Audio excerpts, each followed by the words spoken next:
Seems like every summer now we get major college football news, and yet again we get a bombshell. Pat Fitzgerald done at Northwestern. Major scandal continuing to develop in Evanston.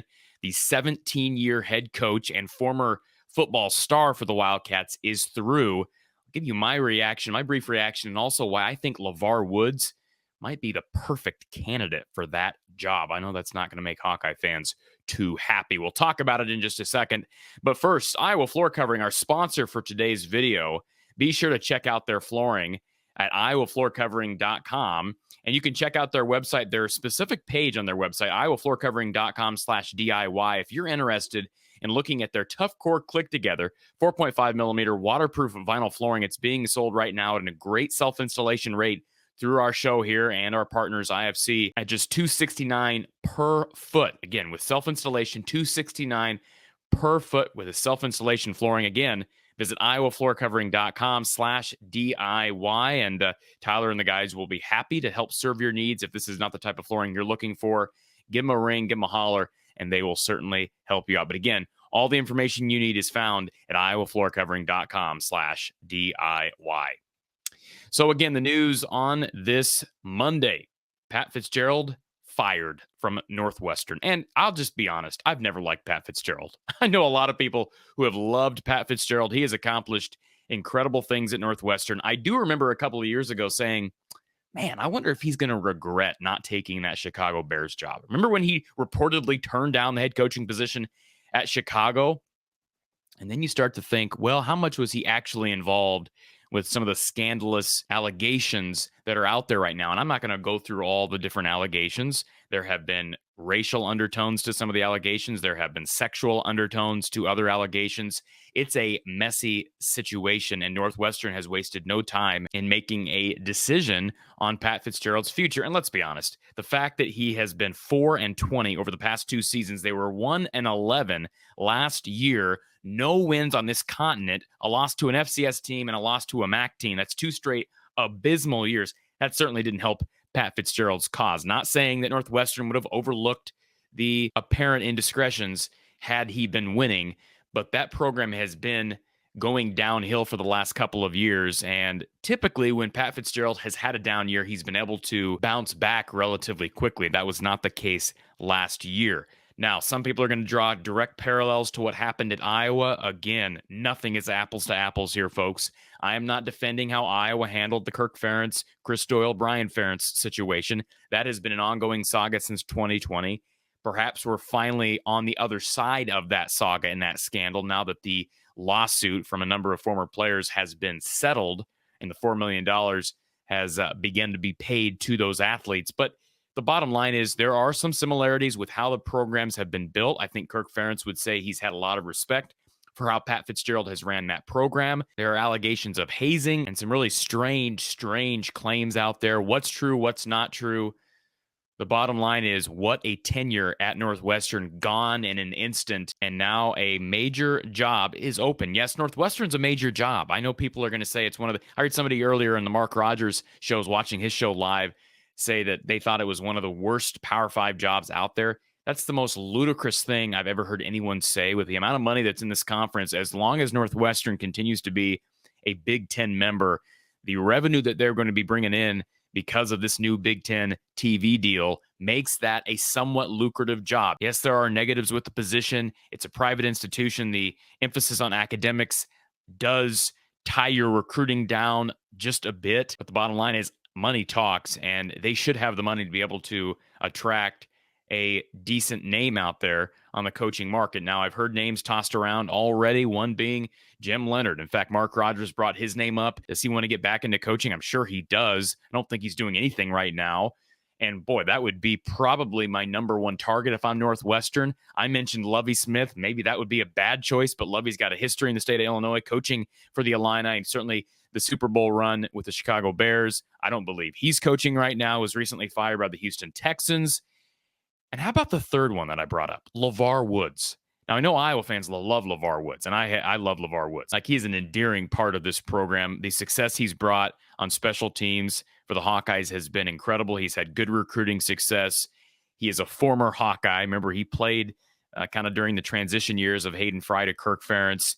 And then he went on to be a very successful NFL player, at least on special teams, and has just been known to be a hard worker, both as a player and as a coach. If you look at his Wikipedia bio, for those of you that aren't familiar with Levar Woods, perhaps you're a Northwestern fan, you're wanting to get to know some potential candidates out there. He has been the special teams coordinator at Iowa since 2018, and Iowa's had spectacular special teams play since 2018. They had good special teams play prior, but boy, it's been really good since 18. You see, he came in as an administrative assistant, but he has worked up the ranks from 2012 to 2014. He coached linebackers and he went over to tight ends, got some experience with some really good tight ends like George Kittle, Henry Krieger-Coble, even Noah Fant. And then in 2018, he switches over to special teams coordinator, and man alive, he has had success everywhere on that side of the football, including place kicker. You think about Drew Stevens, what he's become in just 1 year's time. And I'm not saying Levar has just developed him, but his ability to identify talent and make things work. And there's a lot of moving parts on special teams. We can all agree with that. Punt coverage has been exceptional. Punting has been really, really good. The kick return game has been really, really good. Let's give Levar Woods some credit for going and grabbing Charlie Jones. I don't know that Levar first spotted Charlie out of Buffalo, but man, if you're going to accuse Iowa of underutilizing Charlie Jones, that's fair, but don't accuse Levar Woods of underutilizing the kid. He was fantastic in the punt return game. And let's be honest, Purdue didn't get a ton out of him in the punt and kick return game. That facet of the game has kind of lessened in importance, I think, in the game of college football in recent time. But Charlie Jones was fabulous. You think about Caleb Shudak, Keith Duncan, Miguel Racinos, all kickers who were fantastic at Iowa when Levar Woods was special teams coordinator here. We mentioned punter Torrey Taylor, maybe the best in the country. Cooper DeJean is a budding young punt returner. They have had no problems with place holding. They've had no problems with long snapping. The only hesitancy I've had with Levar Woods when people have brought up his name regarding, well, maybe he replaces Kirk Ferentz. My only hesitancy with that is I think there are names that are more proven as head coaches, like potentially a Mark Stoops or even a Brett Bielema, that I would probably pursue first. And frankly, if Phil Parker was on the market, even if he said in the past he doesn't want to be a head coach, I would still contact Phil Parker. But as it relates to Northwestern ain't luring Mark Stoops. They're not luring Bob Stoops out of retirement. They're not luring Brett Bielema up to Chicago to play for the rival Wildcats. I think Levar Woods is more the type of candidate that Northwestern could reasonably pursue. I even mentioned Matt Campbell on Mark Rogers' show earlier. And you may say, well, why in the world would Matt Campbell jump to Northwestern? Well, the Cyclones are coming off, a 4-8 season. They've got some issues right now with the gambling stuff. I think they're in a little bit deeper than Iowa is with that. We'll probably get some news on player availability in the coming weeks for the Cyclones. I'm just saying, like, if you're talking about a time to leave when maybe you're not as coveted as you were a year or two ago, maybe it's now for Matt Campbell and to jump to a Big Ten institution, albeit a lower tier Big Ten institution. That could be a consideration for a Midwest guy. Couple other notes. Levar Woods is a Midwest guy, born in Cleveland. He's obviously got good recruiting roots around the area. In fact, he was a primary recruiter for Ben Neiman and Sam Laporta, both Illinois players. So he's got a bit of a history there in the Illinois area. He also was the St. Louis recruiter for quite some time. Recently gave up those duties, I believe, to Abdul Hodge. But Levar Woods has got a good footprint in the St. Louis area, which I would have to think would probably help you at Northwestern. I have no doubt he could recruit the Chicago area really well and perhaps keep more kids home than Pat Fitzgerald was able to. And it is difficult because of the academic requirements. I understand that, but that would certainly be a plus. He's also got some experience in some bigger metropolitan areas like Phoenix. And again, I know it's a different animal at Northwestern than it is at your run-of-the-mill Big Ten or Power 5 school, but I just think given his background, he may consider it. Let's also remember that Mason Woods, his son, really good athlete's already got Power 5 offers from Iowa and Missouri, interest from Notre Dame and Wisconsin. He's going to school at Iowa City West. He will be part of the 2025 class, has not committed to Iowa. And Levar Woods has gone on the record in the past and said that he would like to be a head coach someday. Now, whether he's ready to make that jump now, I don't know. Whether he would make a jump to another Big Ten school, I don't know. However, if we're talking about loyalty and reasons for Levar Woods to be okay with maybe making a jump to an opposing Big Ten school, the divisions are going away. So Iowa Northwestern is not a guaranteed game from year to year. It's not one of the three rivals that Iowa will keep on the schedule from year to year. We've seen other people do this. Not as much maybe in the Big Ten Conference, but we have seen that happen in the SEC. So I don't think Levar Woods jumping from Iowa as a special teams coach to Northwestern as a head coach would be frowned upon by really anyone. You look at what's happening right now at Purdue with Ryan Walters jumping from the defensive coordinator position at Illinois. So that's not an issue. And my one other hesitancy about Levar being the next head coach at Iowa is the fact that he's never called plays. He's coached linebackers, he's coached tight ends, he's special teams coordinator. He's never been a play caller on either side of the football, but there are exceptions to that unwritten rule, I guess you could say, of a head coach needing to have a background in calling plays. Kirk Ferentz is an example of that. I don't believe Kirk Ferentz ever formally called plays in his coaching career prior to being hired at Iowa. He's obviously been a huge success story at Iowa, and there are other examples out there. Typically, you want your head coach to have some experience calling plays somewhere, but given Levar Woods' overwhelming success as a special teams coordinator at Iowa, and his name has been brought up for other positions across the country, given the Midwest landscape, his background here, and the age of his son. And two, I think the type of candidate Northwestern can reasonably grab, I don't think they're going to be able to go out there and grab a successful head coach at the Power 5 level. Even though Northwestern's a Big Ten school, it's still Northwestern. There are challenges there.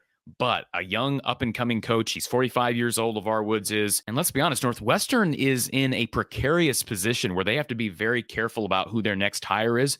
Regardless of how many of these allegations against Pat Fitzgerald were true or not, there are some really disturbing allegations regarding sex, regarding race, and hiring a guy who has had nothing but good things said about him. Even during the 2020 racial discrimination stuff at Iowa, I don't believe anybody ever said a bad word about Levar Woods, and I think he'd be a slam dunk hire, frankly. And I don't know that he'd be a slam dunk hire at Iowa, but that's a risk.